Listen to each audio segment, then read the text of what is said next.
Hi, everyone. Thank you so much to Qgiv for hosting, and I also want to welcome everyone to today's webinar. My name is Tiara Steffen, and I am super excited to be chatting with you all about fundraising data and how to harness it to enhance your fundraising performance. Now, before we get started, I want to tell you a little bit about Qgiv by Bloomerang. So we are an online fundraising platform providing digital fundraising tools to over 6,500 nonprofits across the United States and Canada.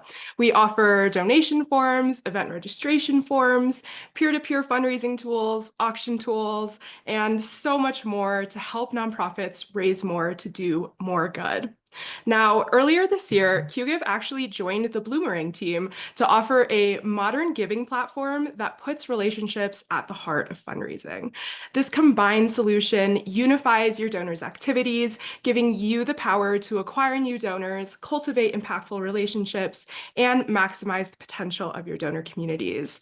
If you're curious about the acquisition or Qgiv by Bloomerang, please don't hesitate to reach out or visit the Qgiv by Bloomerang website to learn more.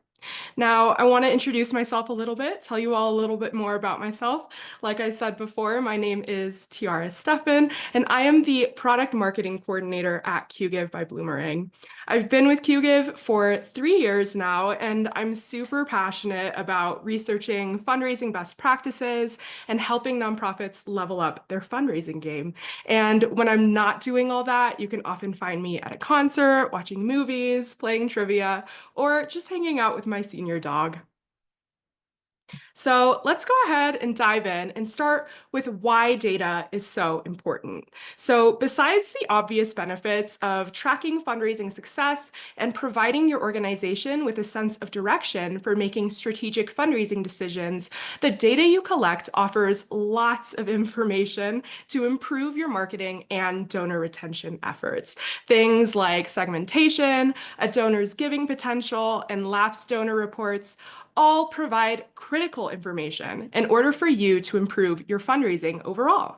So the first reason why data is important is that it provides critical insights into your fundraising efforts, so you can make more informed decisions while fundraising.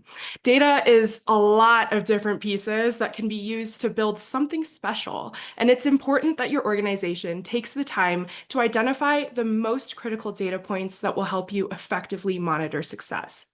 With data, you can monitor the performance of fundraising campaigns and events. I know this is pretty obvious, but data will ultimately show if a campaign or event was successful. The most important part here is that the data will tell you why. Data will help you tell the story as to why a campaign or event was successful or not. This will help you make better fundraising decisions with strategies backed by data. Some important questions that you can answer here are, did this campaign message work?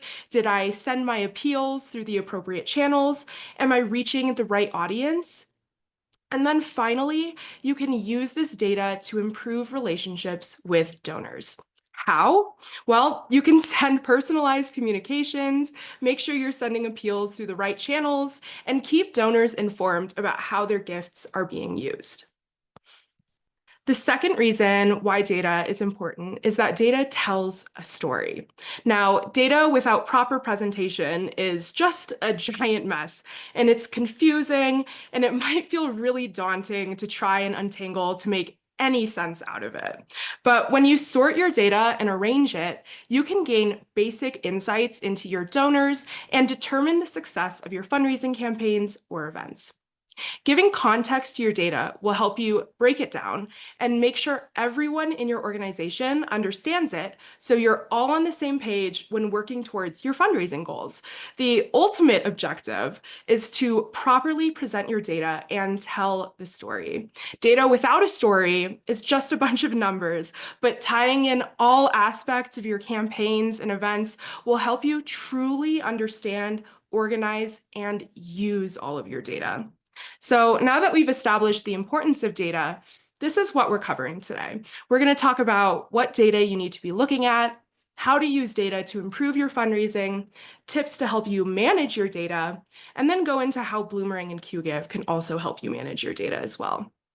And we'll be going over all of this by building a data house.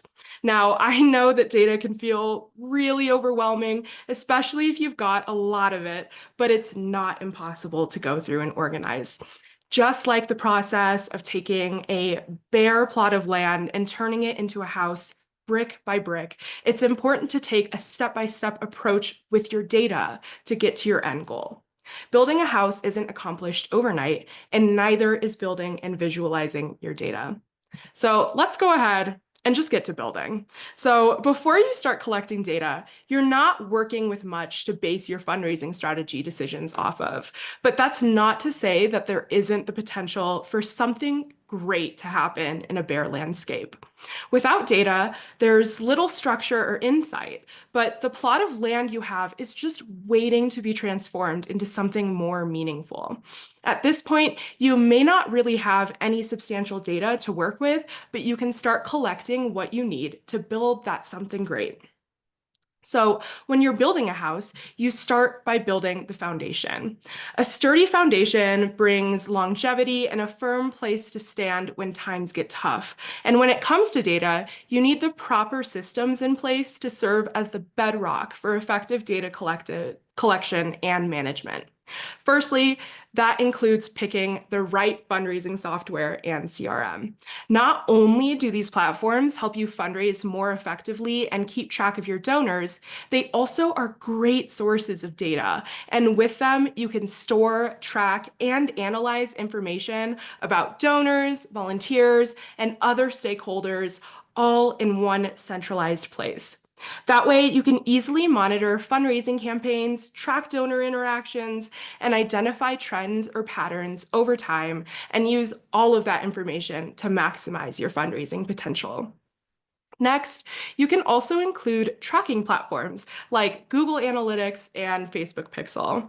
These tools are especially useful for understanding the behavior of the people who visit your nonprofit's website. So, for example, you can see a donor's journey through your website up until they complete a donation and determine what web pages they visited that made them decide to give. And if you run any sort of digital campaigns that include ads, you can also use these platforms to understand the effectiveness of those campaigns, like what ads brought in more donors. Now, it's also important to establish data policies and procedures around these platforms that you choose to use. These policies are going to help everyone who will be handling data on your team understand how data should be entered and why it needs to be handled correctly. You want to ensure that data is complete and accurate, it's entered consistently, that you're avoiding duplicates, sending the right acknowledgements and communications, and that everybody knows how to use these reporting tools correctly. And it's important to collect all types of data. While it's helpful to know how much you've raised and how many donations you've gotten, it's also important to collect data from your donors so you can engage with them more effectively and build long-lasting relationships. So let's go over the kinds of data you want to be collecting. It's essential to know what kind of data is most important and relevant for your organization to collect and keep track of. Some of this important data includes the total amount you raise, total donations, and your total donors and event attendees. This is all great information to collect to determine how your campaigns and your events did or are doing. A simple tip here for you guys, you can break down your reports by week or month to see if you perform better during certain times of the year or to see if a specific campaign message actually boosted those totals.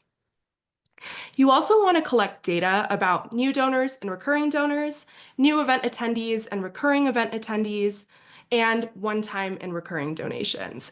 The data you collect from those donors and donations can help you better understand what inspires donors to give to your organization for the first time or attend an event, and what inspires donors to continue their relationship with your organization. So did a specific campaign bring a specific group of donors to your organization?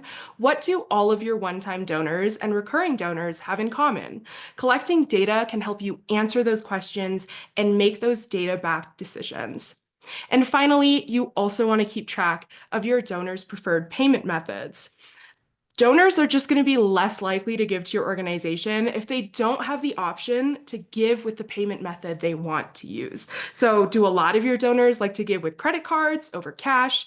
Do they like to use digital payment wallets? By better understanding your donors' preferences and catering to them, they'll be more likely to continue to donate to your organization. So now that we have the tools we need to collect and store data, and we've identified the kinds of data that we need to track, how do we arrange it and make it make sense? This is the next step in building our story with data. We need to be able to read that data. That way you can understand what went well with your fundraising campaigns, what didn't, what you should do to improve next time, and super importantly, we need to be able to compare our results across different fundraising campaigns over time. So what does that look like? Well, there are a couple of different scenarios to address here. One is that this is a brand new campaign or event, and we want to know just what went well and what didn't. And another is that this is one of your annual campaigns or events where you want to be able to improve fundraising performance year after year. In both of these scenarios, we need to be able to compare our performance to something. So if you're looking at an annual campaign or event, it's pretty easy to compare what you did last year versus this year and see the results. But if it's a new campaign, the best way is to find a similar campaign and event and compare their performance. The best kind of similar campaign or event would be comparing by type of campaign. So you're comparing virtual fundraisers to other virtual fundraisers, in-person events to other in-person events, and your various appeals for year-round fundraising to each other, and so on.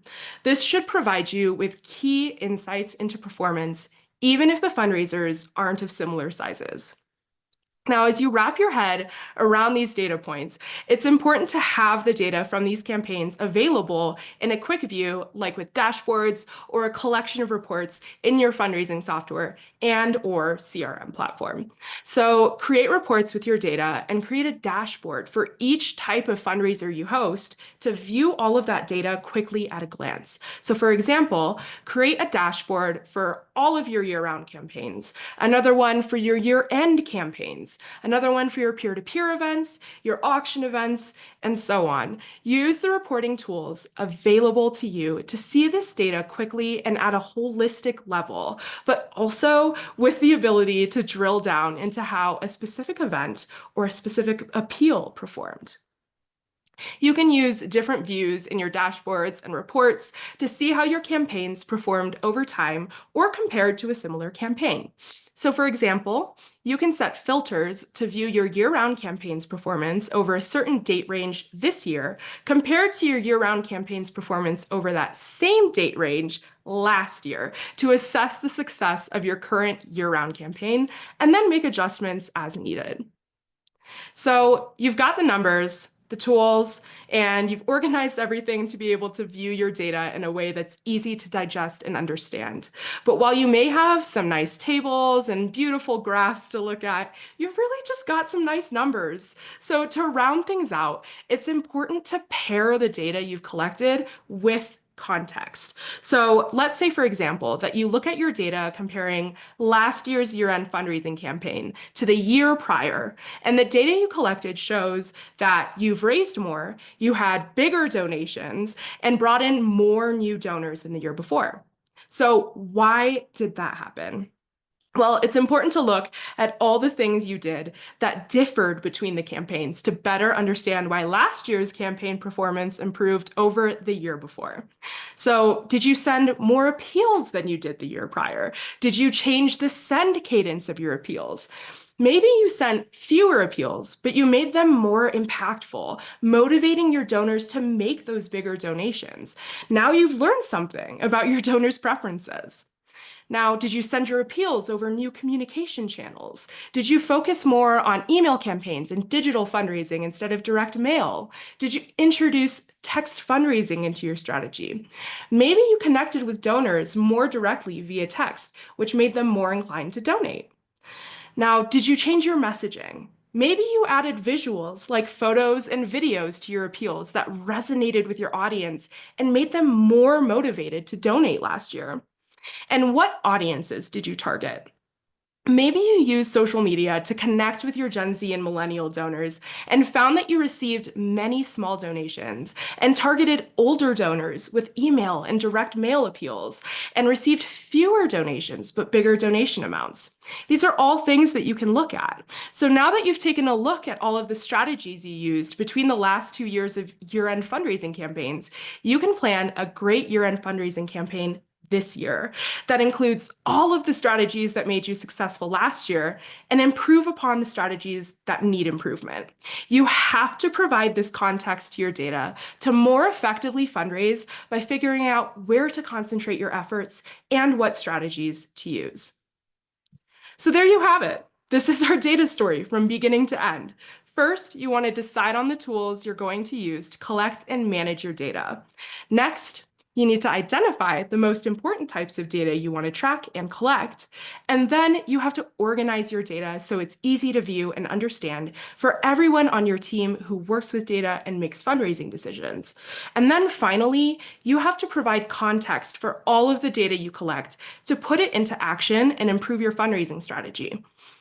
So while data can be overwhelming, by breaking it down this way, it becomes much more manageable and you can gain actionable insights that help you fundraise better. Now, if you want to take your fundraising data to the next level, there's some additional data that you can collect and use to elevate your organization's strategic approach by understanding these key donor metrics. The first one is to monitor your supporter engagement to better connect with your donors. So for example, a donor that's volunteered for your organization for an event could be interested in volunteering for that same event in the future. So you can make sure to reach out to those previous volunteers in future years. Monitoring supporter engagement also helps you stay on top of your at-risk or lapsed donors. These are the donors that may have stopped or maybe look like they might stop donating to your organization. These donors may have stopped opening your emails or clicking on the links that you send, but by keeping track of your donors' interactions with your organization, you can send targeted appeals to these individuals and hopefully keep them or win them back. You can also keep track of your donors' generosity and giving capacity to refine your messaging to different donor groups and target your appeals more effectively. You can determine this with a wide number of factors, including demographic information, location, and giving history. Now, retention rates are super important to gauge whether you are retaining donors year over year. It is much cheaper to keep a donor than it is to acquire a new donor. So if your retention rates are low, then your organization should look into starting a retention program to increase those rates. Another simple tip here, retention rates are a good indication of how your campaign messaging is resonating with your donors. So if retention rates are decreasing, you want to find out why and then adjust as needed. Finally, do you know how many donors you have in each of your donor levels, your smaller donors, your mid-level donors, and your major donors? This is a great data insight to collect to show how your donors prefer to give. As a pro tip, take a look at your different donor levels year over year and monitor any increases or decreases in each category. Donors in the small to mid-level ranges may all of a sudden have the capacity to give more. And if you lost a major donor, you want to find out why and see if you can get them back. Now, we've touched a little on how to use your data and translate it into action, but let's dive deeper and talk about specific strategies that you can employ. The first way you can use your data is to optimize your fundraising campaigns. Now that you have useful insights into your fundraising performance, you can begin making those data-backed decisions to improve those campaigns. So start by looking at how your donors prefer to engage with your organization and give. If you find that a lot of your young donors prefer to give by credit card and digital wallets, engaging with them through those digital channels will be most effective. On the other hand, if you find that older donors like to give by cash or check, direct mail appeals will probably be the most likely to engage them. You also want to keep track of what communications are engaging your donors. Certain kinds of appeals may resonate with your donors more than others, so maybe try adding personal stories from the communities you serve to your appeals to show donors your impact. In other appeals, add images and videos to help your donors actually see the work that you do. Try all of these different tactics and then monitor what kinds of messages bring in more donor engagement. Finally, you want to compare how your campaigns perform over time.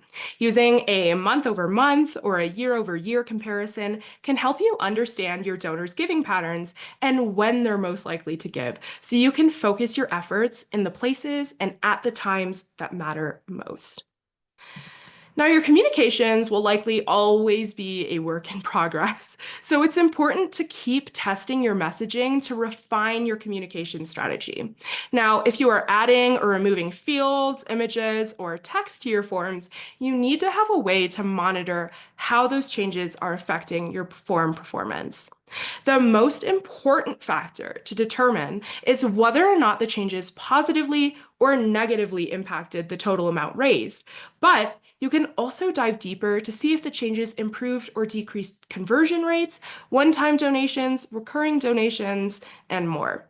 Some things that you want to look to do here is to compare forms and events year over year. If you see an increase or a decrease, think about what you did differently this year versus last and find the root cause of the changes. Then you can adjust and then make those future forms and events more successful. Another way that you can test this is with an A/B test. So if you want to see if changing something on your form leads to an increase or decrease in donations, A/B testing, a great way to do this. With A/B testing, you send two different versions of an email or some kind of communications to two different groups of your donors to see which version is more engaging and brings in more donations. And make sure to keep tracking performance after making any changes to your forms or communications. It's important to make your data collection an ongoing process so you can continue to refine your messaging strategy in the future. You can also use your data to refine your segmentation tactics. Now, I love the topic of segmentation and personalization because not being recognized for previous actions can be so frustrating sometimes, and your donors definitely feel the same way. Segmenting your appeals to different types of donors adds a touch of personalization so they know that you are paying attention and recognize their support of your organization. You want to make sure to segment your audience in a few different ways. So when sending donation appeals, make sure to segment by one-time donors and recurring donors. You don't want to send your recurring donors an appeal to upgrade their gift to a recurring gift because they're already recurring donors. Instead, you can target that appeal to your one-time donors and send recurring donors more relevant appeals about things like upgrading the frequency of their gifts. Now, when planning an event, you can also segment by past event attendees and supporters who haven't attended an event yet to send each group the information most relevant to them. So when you're sending your event invitations, you can send past event attendees a little note that says, "Hey, thanks for attending last year's event. We loved having you there, and that same event is coming up this year." That little touch can make those donors feel recognized and makes them more likely to register for that event again. And if you're hosting a peer-to-peer fundraiser, segmenting between donors and your peer-to-peer participants will also enable you to send messages specific to each group. Your donors are going to be really confused if they receive emails about fundraising on behalf of your organization when all they did was donate to your campaign. By segmenting your appeals, you can add personalization to those appeals, company news, and tier receipts. When you personalize your communications, your donors are going to feel more connected to your organization, which improves your donor retention. Now, let's talk about other ways that you can use data to personalize your communications, specifically those outreach communications. Another great use of donor data is to target your audiences based on their demographic and preferred giving channels. There's some questions you should be able to answer with your data that can help make your outreach more effective. First one, how does your donor base prefer to give? Do they like to give online or offline through cash and check? Make sure your donors know their options for giving and cater to those preferences to make them more comfortable donating to your organization. Next, which campaign messages resonate with each generational group? What channels are most engaging for each group? Different generations engage with your organization in different ways, so it's important to understand what motivates every generation to give to your nonprofit. And then, how often do each of these segments give? Are certain demographics more likely to become recurring donors that you can target recurring donation appeals to? Do you find that one-time donors are more likely to give again a month after their first donation, 3 months, maybe 6 months? Knowing this information will improve how you send appeals and let you know the best time to ask for another donation or ask recurring donors to upgrade their gifts. Now, growing your relationships with donors is a super important step in increasing donor retention rates and reducing those donor churn rates, and your data can help you do that too. There are a few best practices that you can use here. The first one is to thank your donors with a personalized message. Add information that speaks directly to what they gave, like whether it was a one-time or recurring donation, the amount of the donation, and anything else that personalizes that thank you. You also can send your donors summaries of their donations for tax purposes, so donors don't have to dig through their email inboxes for all the receipts from your organization. I know I spend a good amount of time searching through my email inbox when tax season rolls around to make sure I've accounted for every donation. So give them an easy way to track down this information instead with donor summaries. If you collect phone numbers, you can use this data to call donors to thank them for their gift. This is a great idea to connect with those first-time donors and make a great impression, and also to build stronger relationships with your major donors. Phone calls also offer the opportunity for your organization to discuss with the donor all the great things going on and maybe even score another donation. You can also send a thank you gift through the mail. So you can collect additional information on your donation forms with custom fields like t-shirt sizes to send them a wearable token of your appreciation for their donation. So what else can you do with this wealth of knowledge you get from your data? One of the things you can do is you can identify your current major donors and those with the potential to be major donors. By doing this, you can send targeted appeals to the supporters you identified and put in a little extra effort to encourage those donors to give and a little extra effort to make them feel appreciated for the gifts they make. Another thing you can do is re-engage your lapsed donors. Just because someone has elapsed in their support of your mission doesn't mean they won't ever engage again with just a little reminder or a push. So keep those lapsed donors' data on hand to reach out again and spark their interest in your organization. You can also identify and reach out to your at-risk donors. So monitor your supporters that seem like they're at risk of lapsing. Pay them a little extra attention and find ways to keep them engaged. And then you can also calculate donor lifetime value versus donor acquisition costs. I've already mentioned this once before, but it's usually less expensive to retain donors than it is to find new ones. With this, you can calculate how much a donor is going to give to your organization if they continue to interact and give to your mission over their lifetime, and how much it will cost to acquire new donors. While you always want to acquire new donors for your organization, retaining those new donors is just as important. So this is a great metric to keep track of. All of these things ultimately contribute to the total amount that you raise at the end of the year, how many new donors you require, and how many donors you retain. So identifying and understanding this data will help you improve your campaigns and events overall. So let's take it back a bit. We talked about the tools you need to collect your data briefly with that first step in building our data house. So let's dive a little bit deeper into those tools. The first tool we talked about was a fundraising platform. So fundraising tools like Qgivs are great for collecting high-level fundraising data you can use to improve your fundraising performance. You can monitor your fundraising campaign and event performance and track your progress towards your fundraising goals. You can even collect data in real time and make adjustments in the moment as needed to ensure you maximize your fundraising potential during an ongoing campaign or event.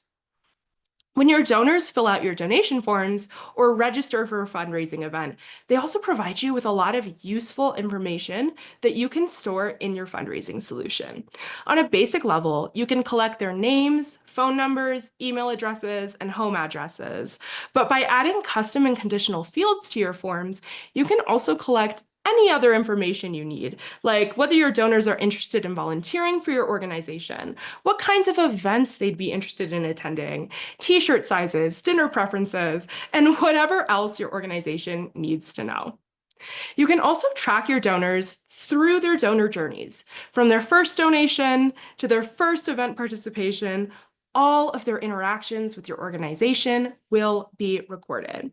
You can keep track of your donors and identify when a donor is at risk of becoming a lapsed donor, send targeted communications to your donor segments like recurring donors, and generally stay on top of building those strong donor relationships.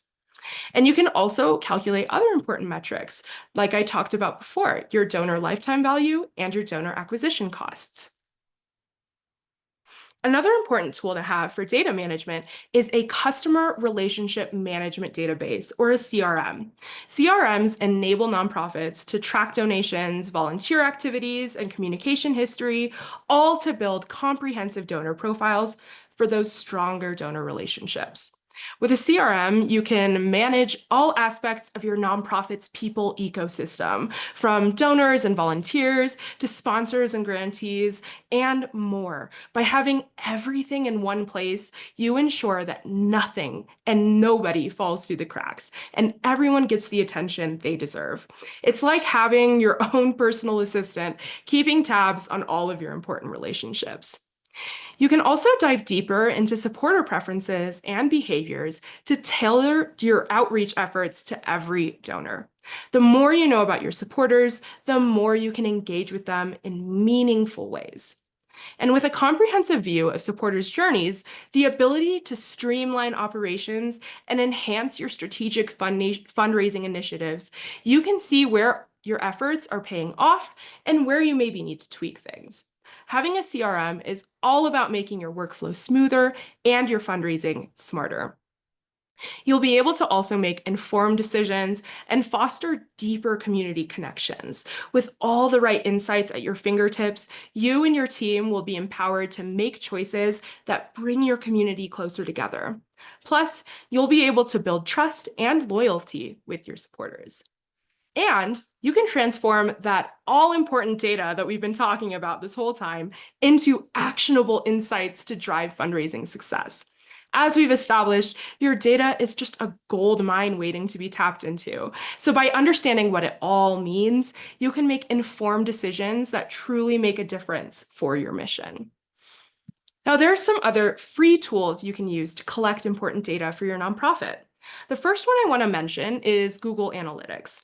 This tracking tool can help you see who has visited your website, when they visited your site, what pages they read or looked at, what device they used, where they accessed your website from, and so much more. With this tool, you can see what on your website inspires people to donate and enhance your site to drive more donation conversions.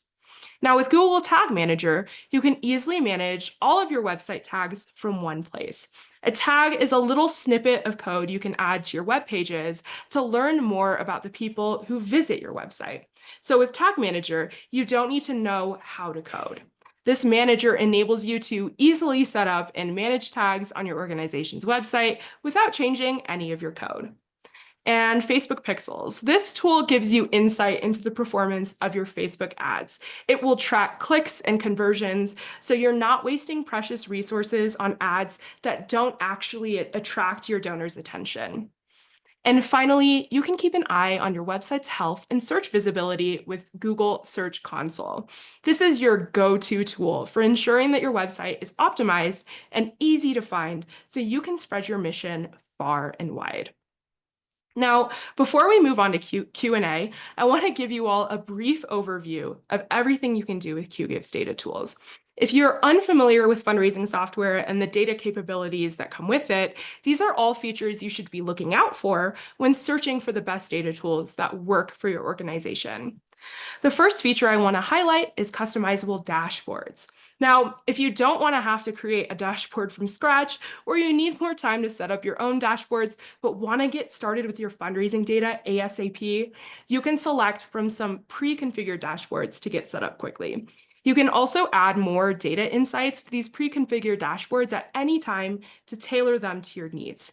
However, if you already know what data you want to keep tabs on and know you need to view quickly, you can select from a long list of data insights and create your own custom dashboards. And to take things a step further, if there are multiple people on your team that deal with your nonprofit's data, but in different capacities, you can create and maintain separate custom dashboards for every user based on their data needs. So if you have event coordinators that need to monitor different insights than your accounting team, everyone can create custom dashboards with all the data relevant to their specific roles.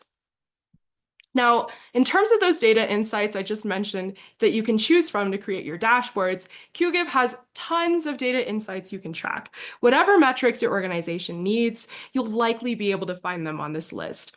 You can display the exact data you want by adding, deleting, or rearranging data insights, all to create dashboards with your data organized in the way that makes the most sense for your organization at any given time.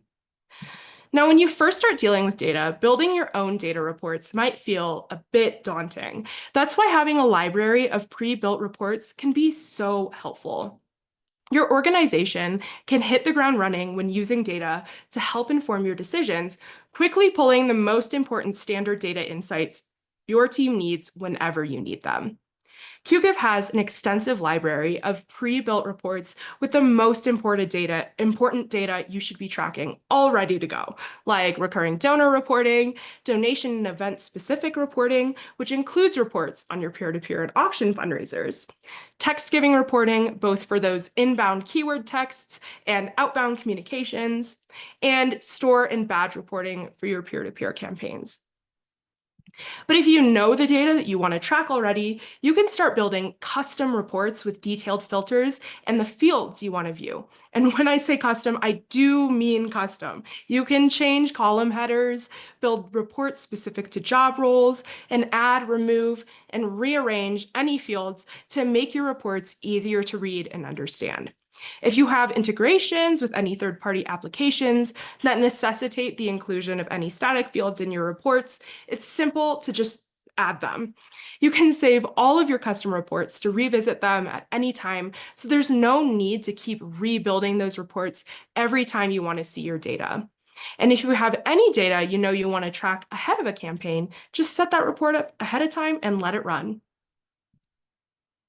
To make it just that much easier to track donations and how well your appeals and campaigns are performing, you can also add qualifiers to the end of any Qgiv URLs. So if a donor goes to make a gift from a newsletter, a social media ad, or any other source that you've added a qualifier to, that qualifier will map to the associated info field for the donor's gift. So that way, you can easily see what specific resources or campaigns are engaging your donors and bringing donations in. And it's super easy to set up. Qgiv also offers access to more advanced donor statistics like at-risk donors, churn rate of your donors, donor lifetime value, lapsed donors, new donors, and those retention rates. You can add any of these statistics to your dashboards for a more comprehensive view of your organization's relationship with your donors and to enhance your appeals and fundraising performance. Now, do you maybe receive a lot of cash and check donations? Well, fundraising software isn't just for organizations that fundraise online. You can still record donations and interactions with any donors that prefer to give via cash, check, and any other offline donation methods. Qgiv has a simple template you can use to upload those offline transactions in batches to save time. And you and your team can also record these donations or in-person interactions at events or on the fly using the mobile virtual terminal. Now, comparing forms is also a breeze with the built-in form comparison tool. You can compare your campaigns year over year, compare the performance of different forms, run A/B tests with your donors, and with all of the data you collect from the tool, you'll be able to determine the commonalities between all of your successful forms and events and use that information to build better forms and events in the future. And finally, I want to touch on Qgiv's integrations, and I want to highlight the Bloomerang and Qgiv integration. This integration makes it super easy to automatically sync fundraising data and donor data between Bloomerang CRM and Qgiv's fundraising software. So your team can spend less time on manual entry and see all of your important data insights all in one place. All you have to do is set up the integration, choose the fields you'd like to sync between platforms, set how frequently you'd like the sync to run, and then just leave it alone to do its job.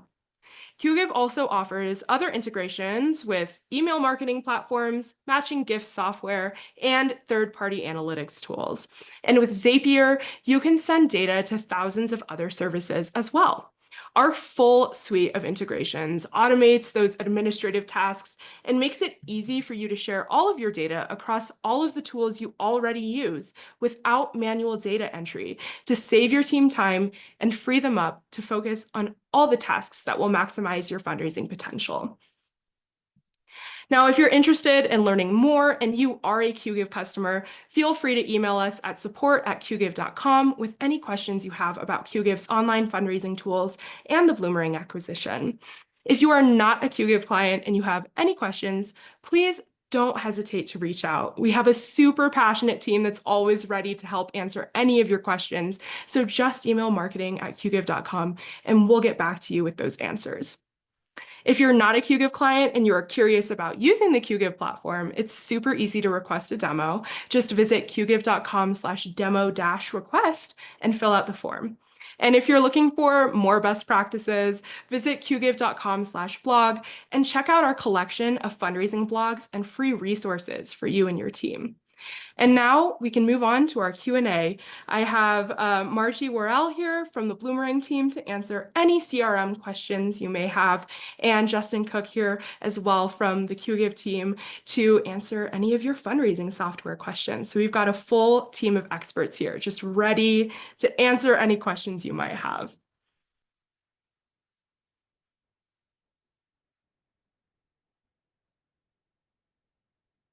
So any questions?